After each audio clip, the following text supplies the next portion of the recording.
स्थापकाय च धर्मस्य सर्वधर्मस्वरूपिणे स्थापकाय च धर्मस्य सर्वधर्मस्वरूपिणे अवतारवरिष्ठाय रामकृष्णाय ते नमः।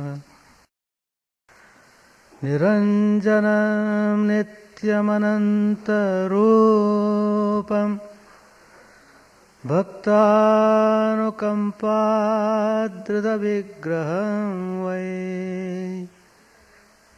निरञ्जनं नित्यमनन्तरूपं भक्तानुकम्पाधृतविग्रहं वै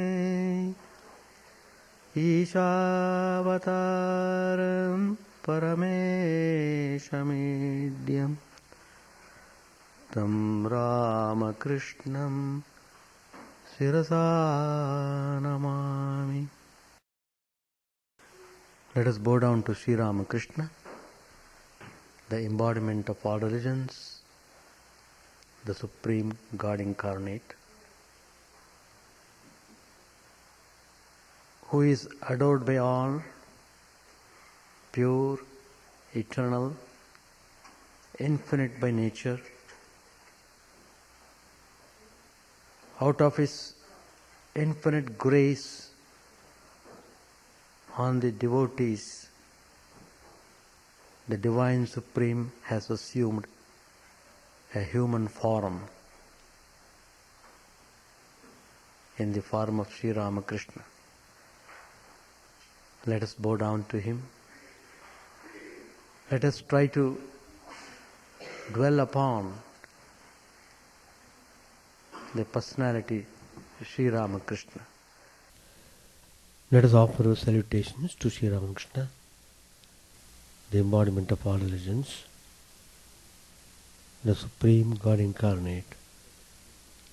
Let us pray to Him to lead us from the unreal to the real, to lead us from the darkness of ignorance to the light of knowledge, to lead us from death to immortality.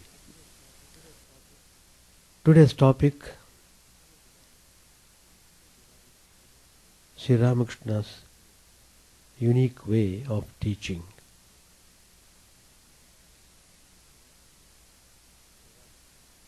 Sri Ramakrishna, after having undertaken various spiritual practices, then he wanted to give the supreme message of spirituality to the whole humanity. Sri Ramakrishna's teachings are very simple and very effective. He would diagnose the cause of our suffering and how to remove that cause. In course of his teachings, Sri Ramakrishna would very frequently say that all our suffering is because of the ignorance.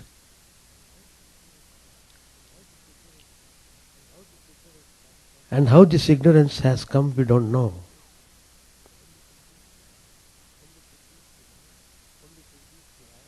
Only thing is, we have to acquire knowledge to get rid of ignorance.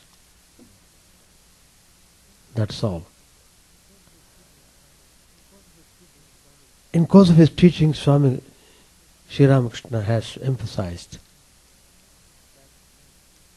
that attachment is the main culprit in our suffering. We become attached to the world. We become attached to the things people, and so the suffering. And we develop all kinds of ego, another cause for our pain. God is always compassionate, graceful. He gives us tremendous freedom to act independently, but to act wisely. So, He has made the law in such a way that everyone will have to live the life according to one's own desires. If he wants God, God will come. If he wants world, world will come. So it is left to you what you want. So, in course of our dealings, we develop all negative qualities, jealousy, hatred, all sorts of harmful qualities, poisonous, ruinous to our life.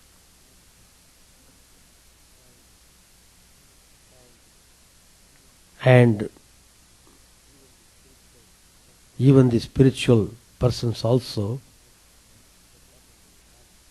may come under the bad influence of these negative qualities. But then we are forced to correct ourselves. God will create situations. We must improve. We must make corrections. We must develop our personality. Become true devotees. True jnanis. So even the slightest defect in a person, God tries to remove that defect. Why he does so? Because he wants to give the devotee the immense peace and bliss. One gets immense peace and bliss when one is totally free from all negative qualities.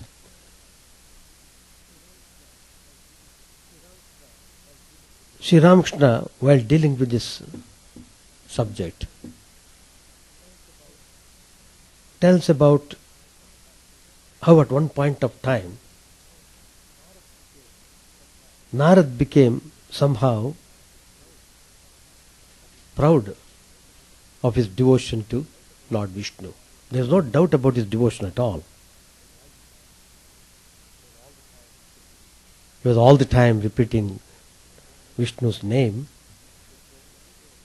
and he could go anywhere in the universe, and he always chants the divine name.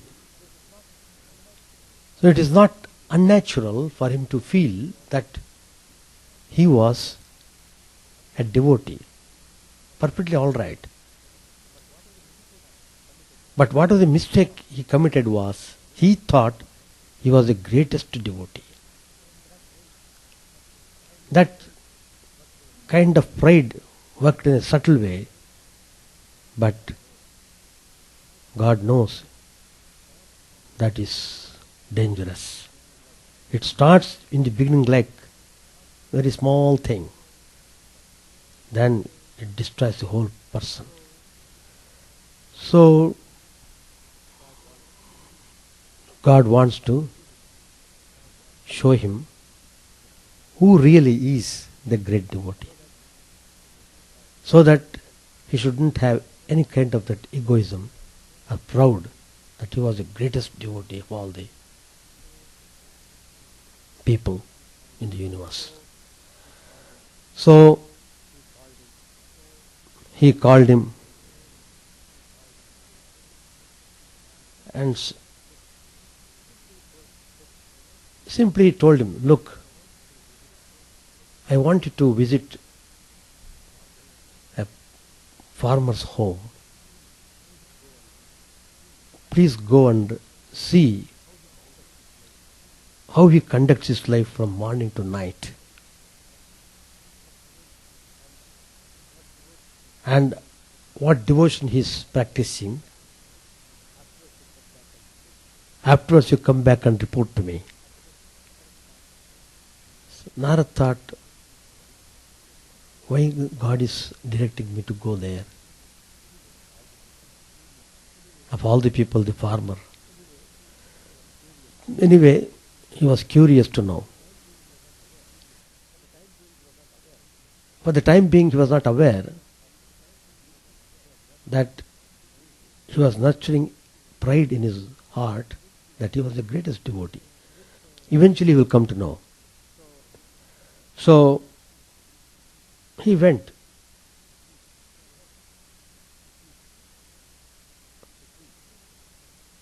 To see.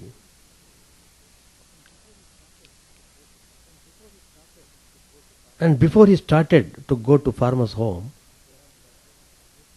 Sri Ramakrishna said to him, look, the farmer whom you are visiting is one of my greatest devotees. He made that statement and then he sent him. That made him more curious. He was under the impression that none can equal him. How suddenly Lord Vishnu has found out a person who is equally great. So he went and he began to observe what this farmer was doing daily. There was nothing unusual, just as everybody does. He would get up in the morning, but he would get up early because he has to go to field for farming. What he was doing was, as soon as he woke up, he just uttered God's name. Wholeheartedly, he would utter once Lord's name, and then he would go to the field. And whole day he was engaged in his work. And finally he would return in the evening, and after ablutions and dinner, everything, he would retire to the bed. And Narad observed him. And before going to bed, he again repeated divine God's name. And then he went to sleep. So that's all he was doing. He watched him for a few days. Same thing he was doing. Morning, one time he would repeat. And afterwards, before going to sleep, he would repeat once. Only 2 times he would repeat God's divine name. All other time he was engaged in the field work and other duties. So Narad was wondering, how is it that Lord Vishnu is concluding that farmer was the greatest devotee, one of the greatest devotees? I am repeating God's name all the time, but that person is repeating only twice. Where is the comparison? Like that he began to question himself. Still, he was very curious to know. Then he came back to Lord Vishnu and reported the matter. And he asked Narad, what did you see? Narad said, Master, whole day the farmer would be engaging in his field work. Only twice a day he would utter your name twice, morning, as soon as he woke up from the bed, and then later in the evening before he goes to sleep. So,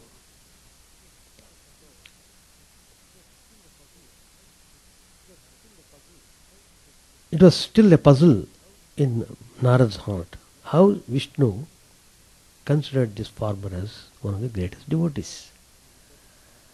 Well, when he reported the matter to Vishnu, Narad reported this matter to Vishnu. Vishnu just smiled, he didn't say anything.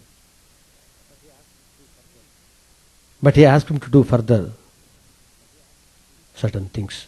That is, he gave him a cup full of oil. He asked him to balance it on his head and walk around 3 times and then come back.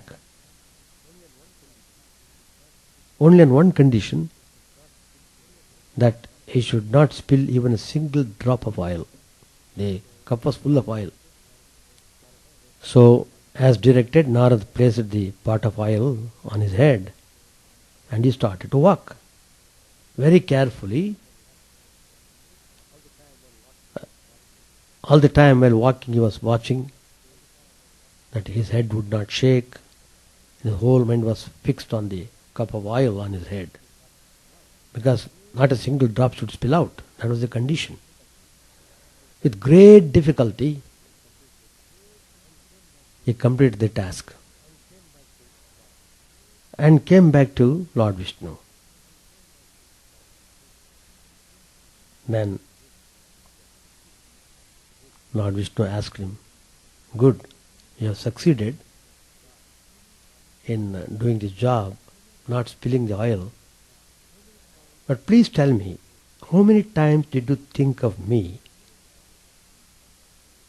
and repeated my name?" Narad immediately, without any hesitation, he replied, "Master, not even once I could repeat your name. How could I? You have given such a condition that not a drop should spill out to the cup, which was full of oil. So my whole mind was sitting on the cup of the oil and balancing it. So I could not repeat even once, let alone twice." Then Vishnu immediately told him, "I gave you one little task, and so busy did you get with it that you completely forgot me. Not even once did you think of me. But look at that ordinary farmer who has the heavy burden of taking care of the entire family and all its needs. He had children, wife. But he still finds time to think of me, even if it is twice. He could think of me twice a day at least. Now tell me, who is the greatest devotee of you both?" Narad was completely embarrassed at his pride and understood the lesson Lord Vishnu wanted to teach him. He taught him that despite busy lives, remembering him every day with a loving heart was enough. That's true. The same, another incident comes in the same type more or less. In the life of Girish Chandra Ghosh, who became a great devotee, a sinner transformed into a great devotee. He had committed lots of blunders in his life. Most debaucherous life he was leading. Somehow by the grace of God he came in contact with Sri Ramakrishna and his whole life changed.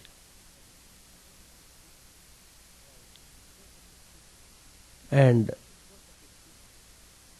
in course of his teachings, Sri Ramakrishna instructed him, look Girish, nothing to worry. Just repeat my name. At least for some time. He said, no, I can't do that. You know, I'm a drunkard. I don't know where my mind would be. I can't do that. Or at least think of me once. Even once also I cannot think. Then of course Sri Ramakrishna tells him to give power of attorney. God has infinite ways of correcting the people. And after giving the power of attorney, Girish became really concerned because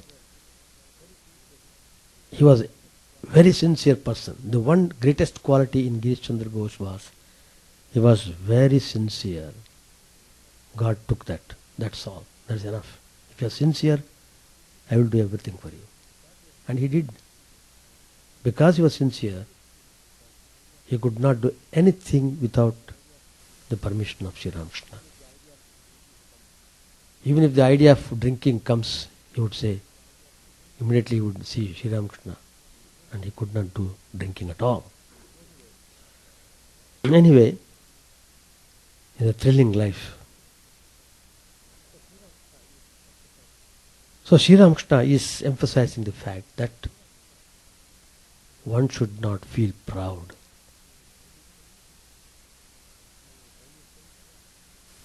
Even in the worldly sense or in the spiritual sense. Never become proud. The moment you feel that in your heart, you are still correct yourself. And God puts you into severe test. So all the impurities have to be thoroughly taken out before one should realize God. That's the idea. Another point, Sri Ramakrishna has given so many teachings. I'm just taking out some of them. How nicely Sri Ramakrishna has given us through similes and stories and anecdotes and parables.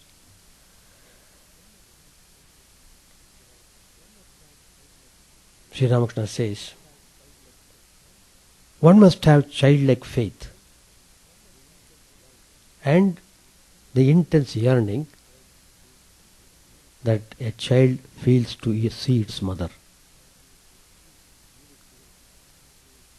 You must really see it, how really it is true. The child hankers after to run after the mother. So recently I had the sight to watch this. I had gone to Houston. There one devotee is there. She comes here every year once, Durga Puja time. She had granddaughter. We had Shivanam Sankirtanam in her house. I had gone there. Lots of devotees had come, about 70, 80 people were there. And his granddaughter, baby, maybe 2 years old, she was running here and there. I saw how the baby was running helter-skelter, and somebody wanted to take the child and it simply ran crying, "Mommy, mommy, mommy," loudly, and ran rapidly as swiftly as it could towards its mother. That means it wants to go to the mother as quickly as possible. That's so much of yearning and so much of confidence in the mother, that mother would take care of me. Nothing to all these people, strange people are there. I don't have to worry like that. Anyway, Sri Ramakrishna takes that example. Sri Ramakrishna himself had that faith towards Divine Mother Kali. Tremendous faith. So, the yearning, that's important. Do you have that yearning towards God? He tells, the yearning is like the red sky in the east at dawn. It's twilight. After such a sky, the sun must rise. Immediately after that yearning, one sees God. In order to clarify this teaching, Sri Ramakrishna tells, there was a boy called Jatila who used to live with his mother in a small village. And after the boy grew up, the mother put the boy into school, and she asked the boy to go to school at the correct time. So she would wake him up and do all things needed, prepared him to go to school. But what happened was, on the way to school, this boy had to pass through a very dense forest. And it was so dense and full of wild animals. And this little boy was scared. First time he was going, and he was feeling terribly frightened. So, with great difficulty he could reach the school, and then when he came back home, he told the mother that it is too terrifying to go through the forest, and it is nearly impossible for him to walk through the forest. So when the boy was expressing this fear, the mother said in a very simple way, don't worry, just call Madhusudan. And the boy was curious to know who this Madhusudan was.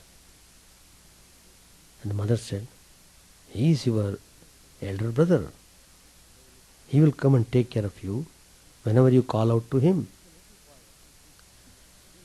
So little boy, he believed what mother said. That is the point you should note. The faith in the mother's words. Mother has told me, it's true.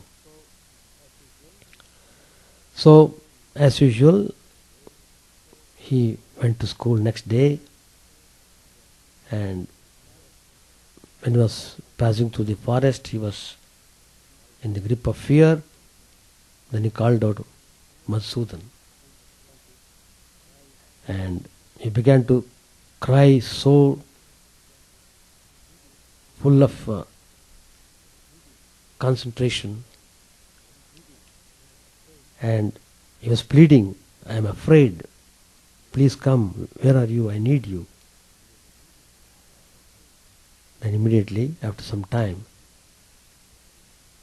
he heard the jingling noise of the anklets. He heard a beautiful melody wafting through the air, and he saw Madhusudan coming really. And he helped him to go to the school. And then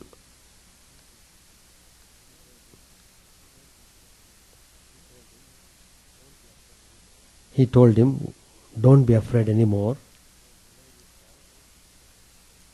Whenever you call, I will come to you. Don't get scared. And from that time onwards, this boy didn't have any problem to go to the school. One must have this faith of a child, this yearning. God responds. There is another great devotee, we should say. Sri Ramakrishna would often refer to him, Hanumanji. He had such tremendous faith in Sri Ram. So much faith he had, just he would repeat Ram's name and crossed the ocean, the big ocean, when he went in search of Janaki. So we should cultivate faith.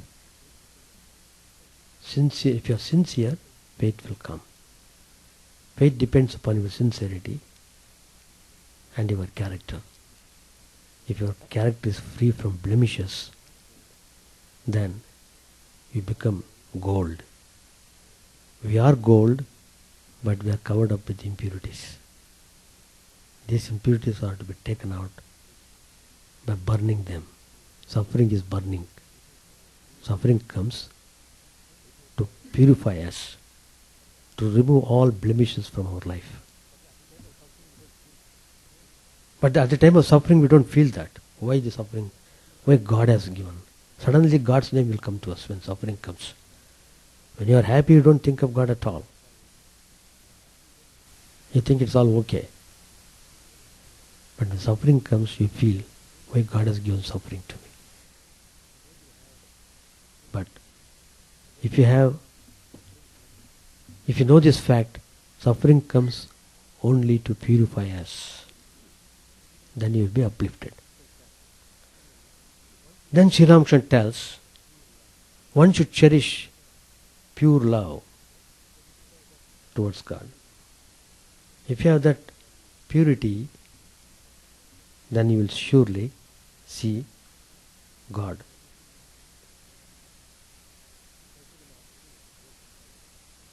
Chaitanya Mahaprabhu, the great incarnation of Lord Vishnu, once he was wandering in the countryside in India, visiting temples, singing bhajans, talking to people about the greatness of God and so on. Once he was traveling in the southern part of India, he saw a strange thing. He saw a devotee who was sitting with hands folded, with a smile on his lips and tears in his eyes, while a Pandit was reading verses from the Bhagavad Gita.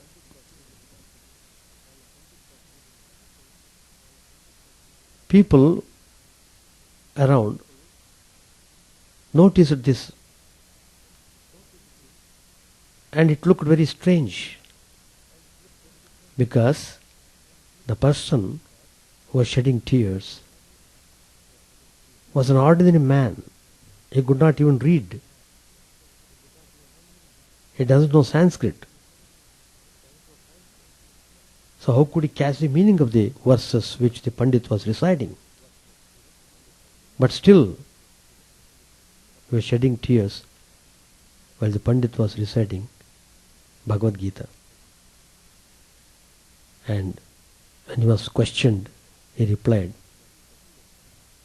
"It is indeed true that I don't know a single word of the Bhagavad Gita.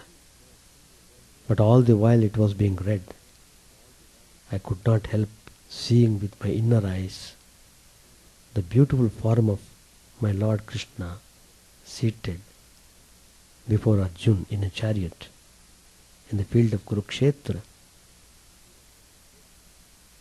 So, I saw the whole picture with my inner eye, and so I was full of joy to hear this. And then people realized that this person was really a great bhakta of God. So, purity, that's important. Everyone has got love. In fact, the whole creation is run on love only. But love in different ways. That's the point. Love in its purest form doesn't know hatred at all.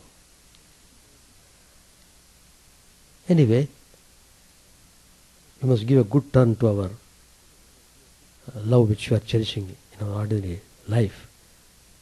Our love extends towards material things, towards things unreal.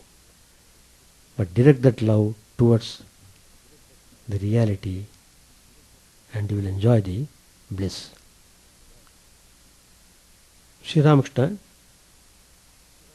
while teaching, he tells one story. A young man lived in a small village. One day, a holy person happened to pass by the village. This young man requested him for instruction.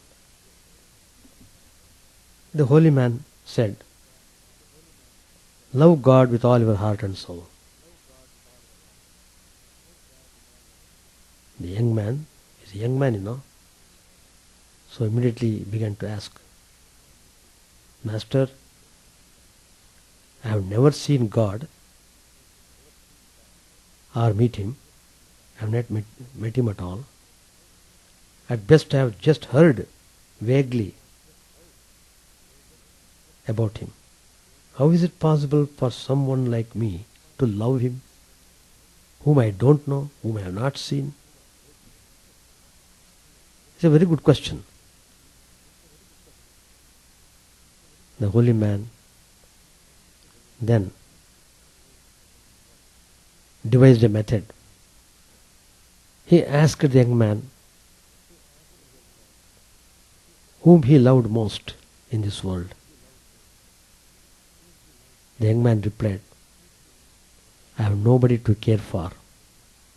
I have no family and friends are very few.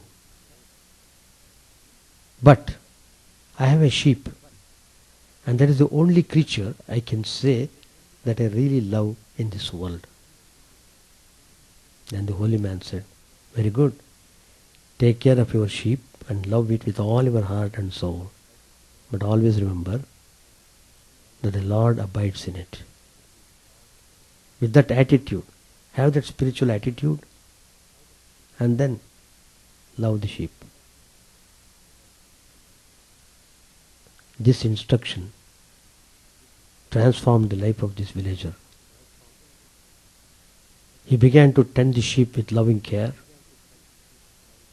fully believing the words of the spiritual master, the holy man.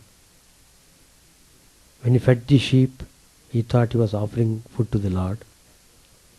When he gave his sheep water, he thought he was quenching the thirst of God. And when he pet his sheep, he believed he was loving God. Thus each act of service for the sheep turned into an act of prayer. Each action that was directed towards the sheep became directed to God, because he sincerely believed that God actually resided within his sheep. And Lord Krishna also has said, "Ishvara sarvabhutanam hrideshe arjuna tishtati." Lord dwells in the hearts of all beings. It is true. And the yogis see the divine in their heart in course of their meditation. When the meditation is properly done, focused, he could see the divine in his heart. After a long time, the holy man happened to cross the same village again. Then he tried to find out the young man whom he had given instruction. He found out. The simple-minded person saluted the holy man and said, "Master, I am very grateful to you for your spiritual instruction. Much good has come to me by following the line of thought prescribed by you. Time and again I see a beautiful figure with 4 hands within my sheep, and I find supreme bliss in that. So that is the test. When you see the divine form, you should feel ecstatic joy. That will remain for some time. And that is the test of the vision. Not simply dream. Even sometimes during dream also you may feel joy. But you feel the reality of the divine when you get the vision frequently. Sri Ramakrishna also, in the course of his teachings, he said, there is nothing that is impossible for God. One day, Madhur Babu said to Sri Ramakrishna, God too must obey his own laws. He has no power to break them. A rule is a rule for everybody, isn't it? Sri Ramakrishna placed his hand on Madhur Babu's shoulder and said, now come on. That's a strange thing to say, Madhur. One who has made a law can change it at pleasure or make a new law in its place. He has full rights to do anything to it. Madhur Babu said, how can that be? Laws that have been made by God can be changed by no one, not even God himself. For example, a plant that produces only red flowers cannot produce white flowers, can it? For such is the law of nature. I would like to see God produce white flowers from a plant that bears only red flowers. Sri Ramakrishna smiled and replied, well, that too he can do. It depends upon his will. Anyhow, for the time being, Madhur Babu was not convinced until he saw it. Next day, Sri Ramakrishna was strolling in the temple garden looking at different flowers, touching them tenderly, when something suddenly caught his eye. And what did he see? He saw a lovely China rose plant with 2 flowers on the same stalk, the very same branch, one of which was red and the other was a perfect snow white. Same stem, 2 flowers, one is red, another is white. He immediately called Madhur, look here. See, yesterday you were questioning. See, if God wills, it happens. Madhur was surprised. So this unusual occurrence made him realize and believe in the limitless powers of God, and that nothing is beyond or impossible for him, if he so wants it.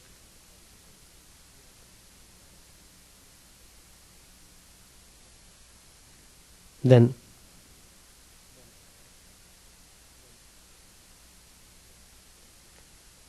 Sri Ramakrishna tells another story.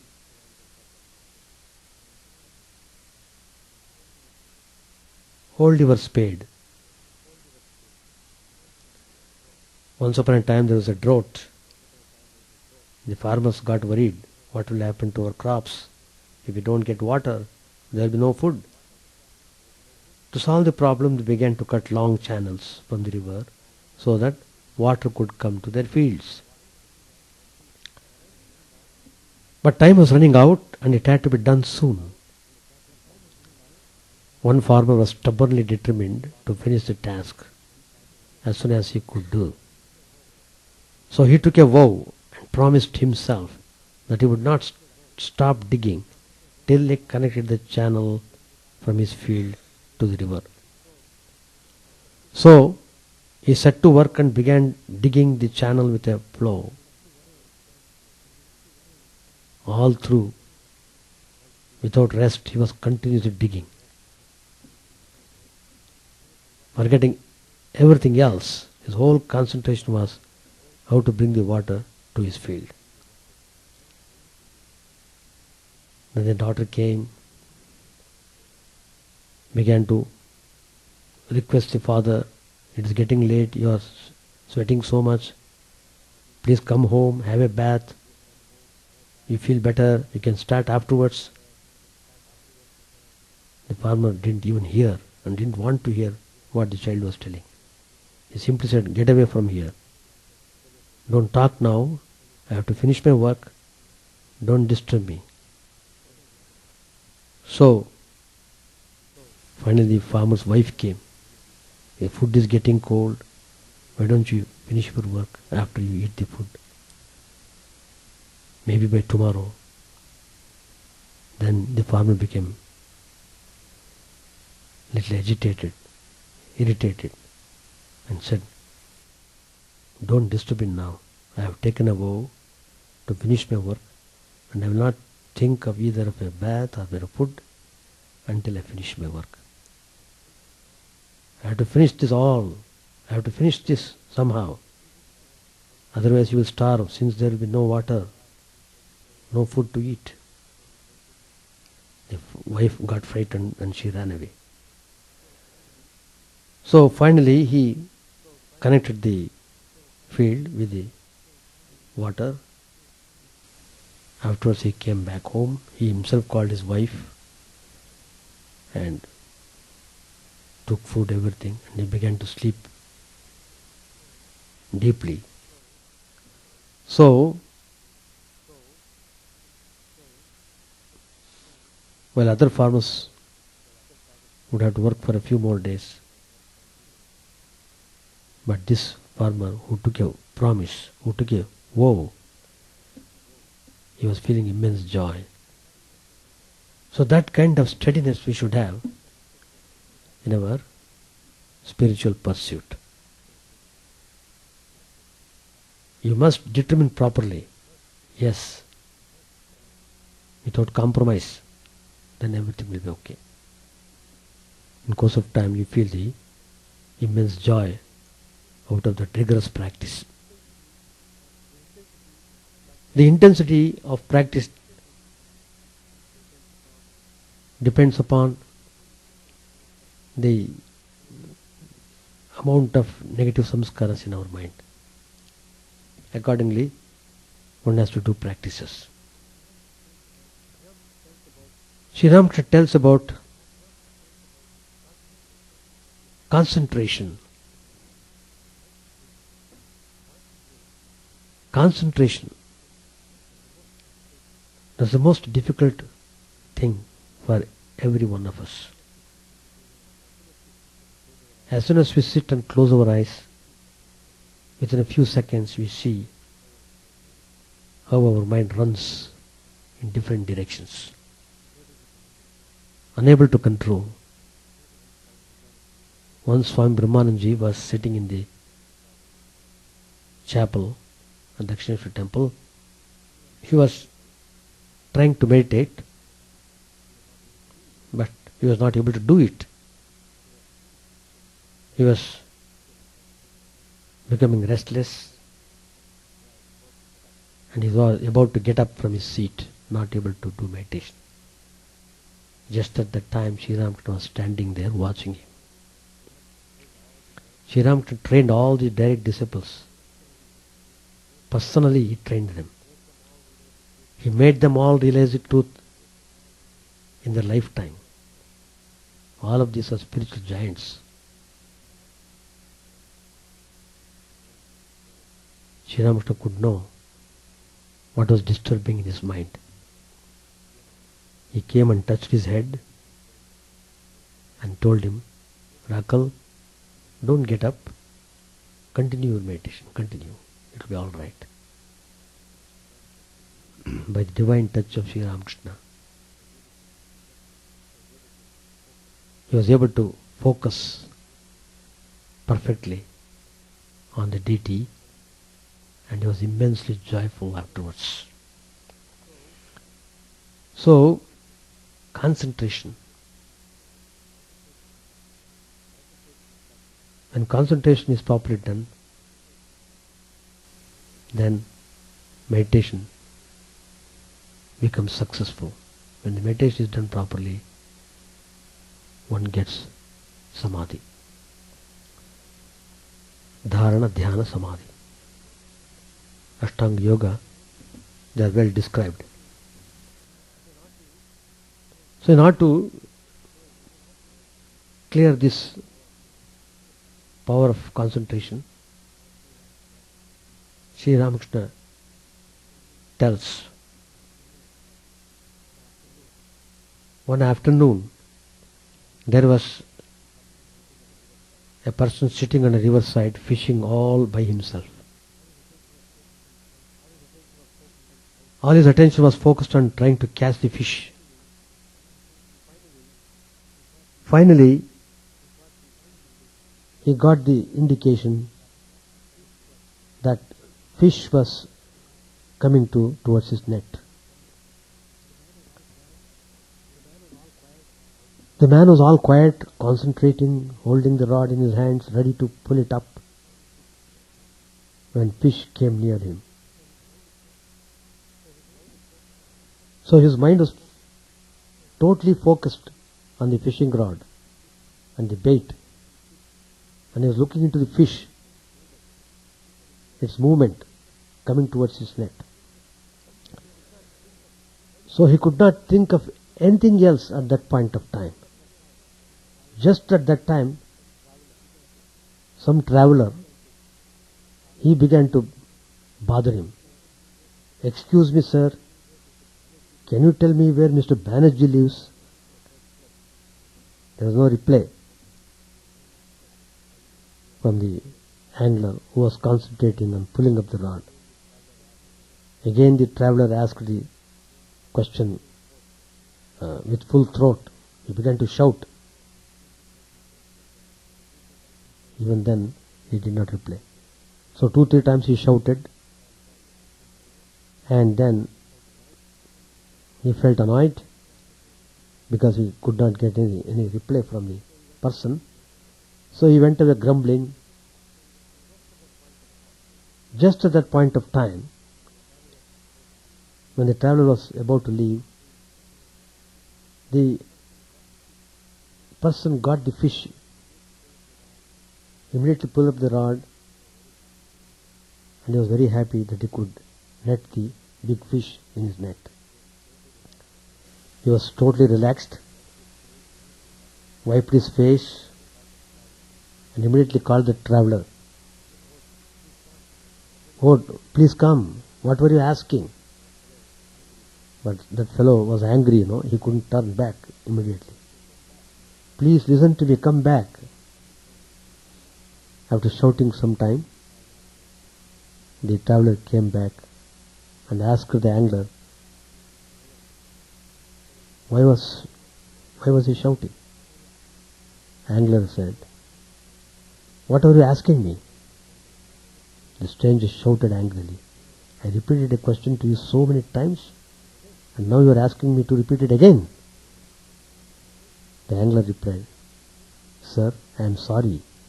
When you spoke with me, I was concentrating so hard on the float, which was about to sink, that I didn't hear a word of what you said. Now that is over and I have caught the fish, I will be very glad to help you." So, then they became friends. Sri Ramakrishna teaches another very interesting instruction. God dwells in all beings. It's a fact. He is even in the small ant crawling. But you may be intimate only with good people. You must keep away from the evil-minded. God is even in the tiger, but you can't embrace the tiger on that account. You may say, "Why run away from a tiger, which is also a manifestation of God?" The answer is, those who tell you to run away are also manifestations of God, and why shouldn't you listen to them?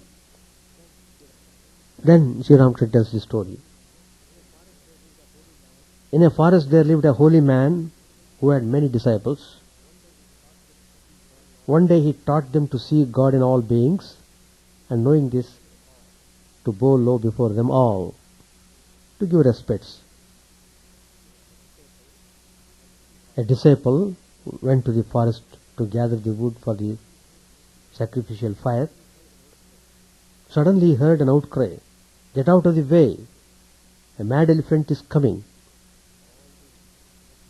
All the other disciples except this fellow ran away. But this particular boy, he reasoned that the elephant was also God in another form, then why should he run away from it?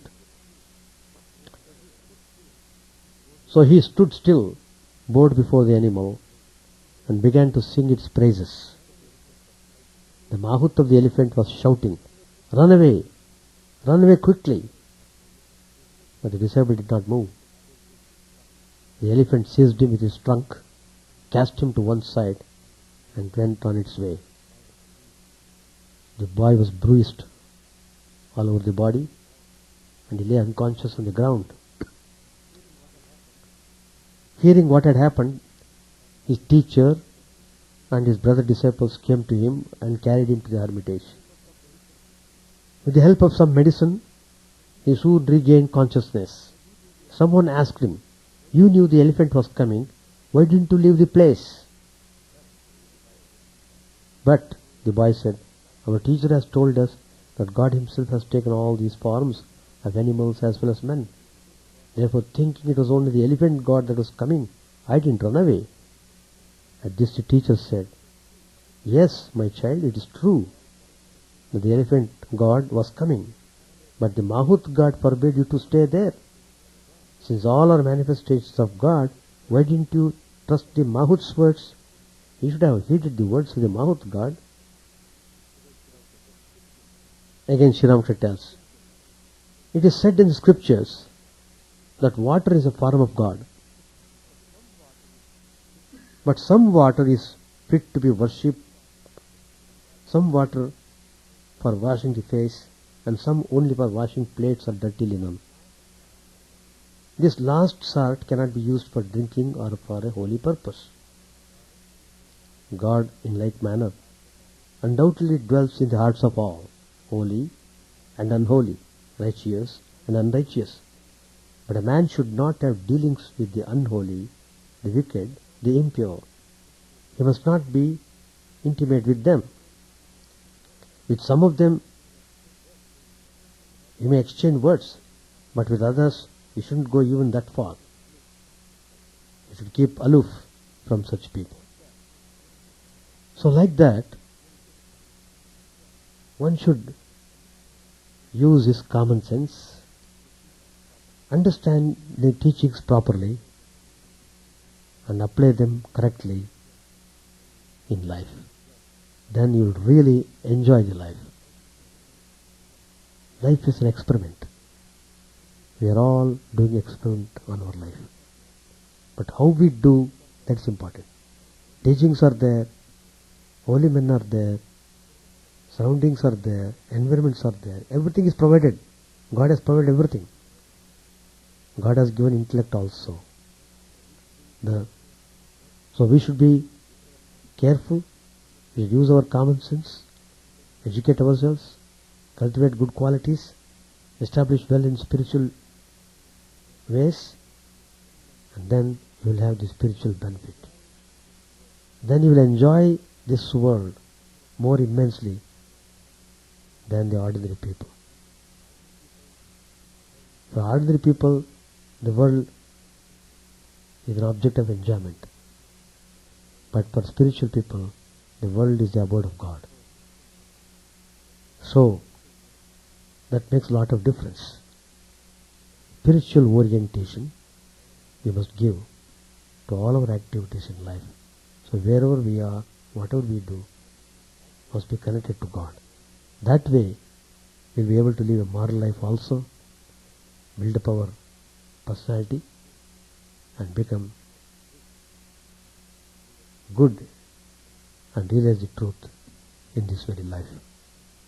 Thank you very much. Om Sahana Bhavatu Sahano Bhunaktu Sahaviryam Karavavahai Tejasvinavadhetamastu ma vidvishavahai. Om Shanti Shanti Shanti. Hari Om Tat Sat. May the Lord protect us, may He nourish us. May our knowledge be fruitful and enlightened. May we not hate each other. Peace, peace, peace be unto all.